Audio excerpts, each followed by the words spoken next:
Hey everybody, welcome back to the last 7 days. We're diving into the automotive sector. I'm Bryan Spellman. And I'm Andrew Sparrow. So, coming up, lots happening in the UK auto sector. A predictive modeling for hydrogen vehicles. Canoe signs clean energy with the Pawnee Nation. Evo Electric converts old trucks. Kia and Hyundai recall 3 million vehicles.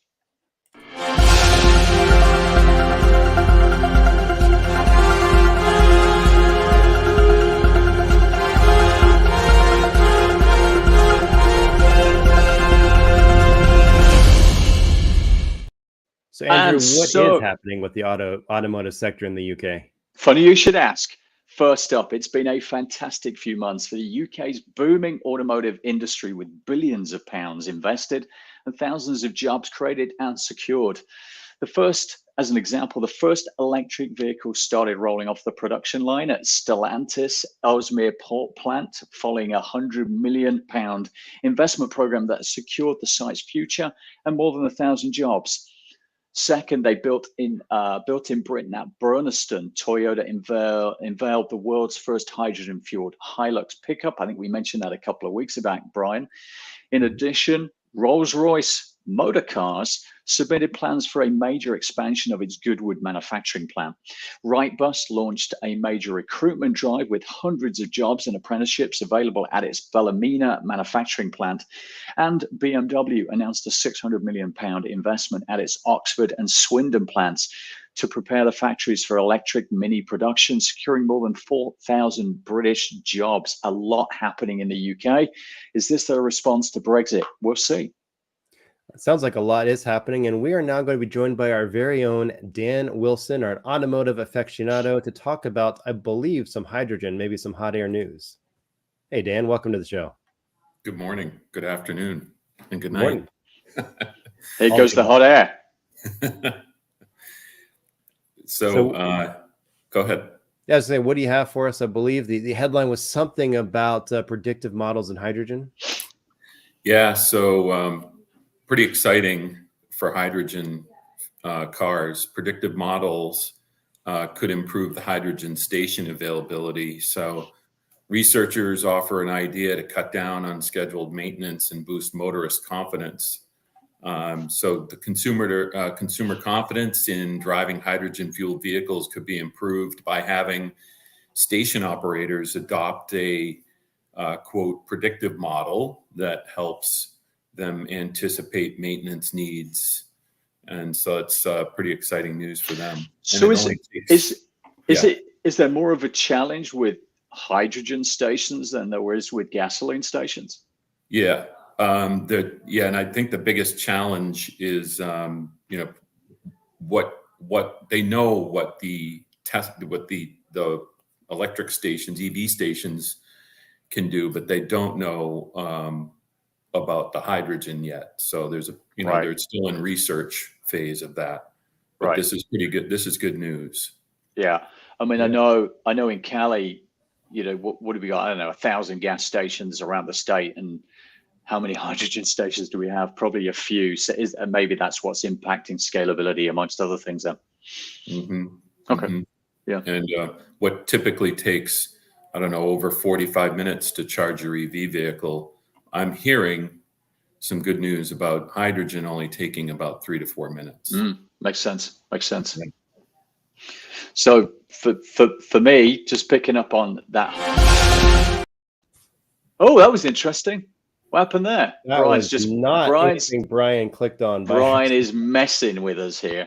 So going back into maintenance, it's all about the thread. It's all about pulling through the data to make sure you can maintain things a little bit better, the quality, et cetera, et cetera. So just my 2 cents. So what I'm seeing in this industry is there is the speed and how fast they can get these things up and running. And whoever is the fastest wins, right? Yeah.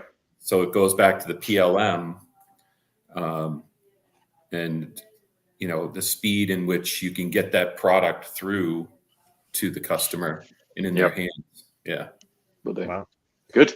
It's a whole new world when we have hydrogen powered cars. I think you mentioned just I think last week we're talking about the first Helix or Toyota Helix being proof of concept that cars can be powered by hydrogen, and that's it's just a crazy world. It feels like you're just blowing some hot air at us here, but I guess there really is something going on. I knew one of those was coming anytime soon. Yeah, Those dad jokes. yeah. So What else? Yeah, I got the so we got Kia and Hyundai. Unfortunately, they're recalling more than 3 million vehicles for engine fire risk. And both automakers are urging vehicle owners to park outside of their respective homes, not in the garage, and away from structures until repairs are completed.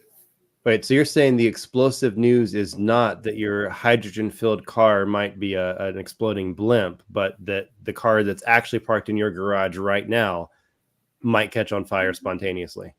In the engine, yeah. So it goes back to electrical, but it also goes back to the live show that XD had yesterday, where there was the Mike Bradford talking about quality. Yeah. Right. Yeah.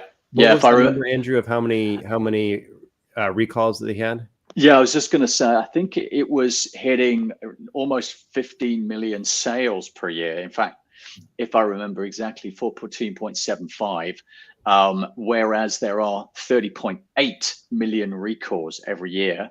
But then I think it may have been Dan himself. We asked what is the life cycle of a vehicle average in the US?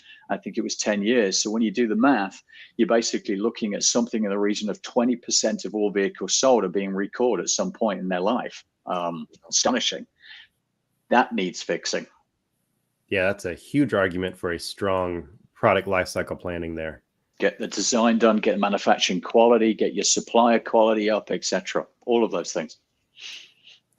Yeah, so Dan, what are you seeing with, is this worrisome to you, or you kind of think, oh, this is just another recall that I kind of expected to read in the news?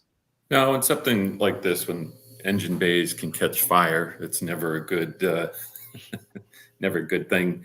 I'm seeing a lot of different recalls. I just had one on my Toyota Tacoma where the back light that lights up your bed needed to be replaced because water can get in through the top and go up into your ceiling in your truck, and mold issues can happen.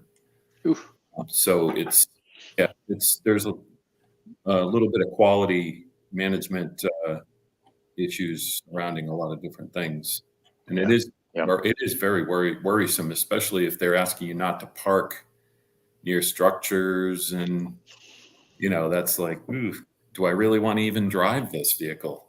Yeah, you bet. So look, we got a couple of pieces of extra news which we highlighted at the start. Let me kick off with the first one. So EV maker Canoo signs a clean energy tech partnership with the Pawnee Nation. So the Pawnee Nation will place an initial order with Canoo, who we do know pretty well, for vehicles that will be built for the first time in Oklahoma. The decision to locate manufacturing in Oklahoma was driven in part by opportunities to work with tribal nations and others to further diversify local economies and to help create good jobs for working people in a dynamic emerging industry, said Tony Aquila, chairman and CEO of Canoo. Under this agreement, the Pawnee Nation and Canoo will work together to train workers, develop suppliers for Oklahoma's growing clean energy industry. The agreement between Pawnee Nation and Canoo is focused in 4 areas. First, building workforce skills in zero emission vehicles and other clean energy technologies. Second, developing qualified suppliers of parts and services needed for zero emission. Third, supporting STEM education by connecting the students of the Pawnee Nation to internships and employment opportunities in clean energy fields. And fourth, lastly, the Pawnee Nation will place an initial order for Canoo vehicles that will be built in Oklahoma. Good for them. Good for them. Not to like about that. Yep. A lot of good news in there. Yep. And I understand, rumor has it, that they've got probably the best software and solution partner in the world helping them with all of this. Wonder who they could be. Who would that be, Andrew? XD Innovation, I think they're called. We should interview them sometime. We should. Good. Okay. We also have in the news this week, we were reading about Evo Electric is converting old trucks into modern electric rigs. This company has been around for about 4 years. It was started by Jackson Alvarez and Bill Beverly in Long Beach, California. And the first idea was to just help accelerate the adoption of electric vehicles. But then they decided to take existing trucks that were basically headed for the scrap heap and turn them into newer refurbished electric trucks. So the last few years, that's what they've been focused on. They believe that there aren't enough new electric trucks that are being produced to meet demand. And, the wait times now of 6 to 12 months on the new vehicles. So they're actually finding success in turning old trucks into electric vehicles, which is a super interesting concept to me, because we've, when we think of electric vehicles, we tend to think of it's got to be this new thing that's built with the electric vehicle from the start. Yep.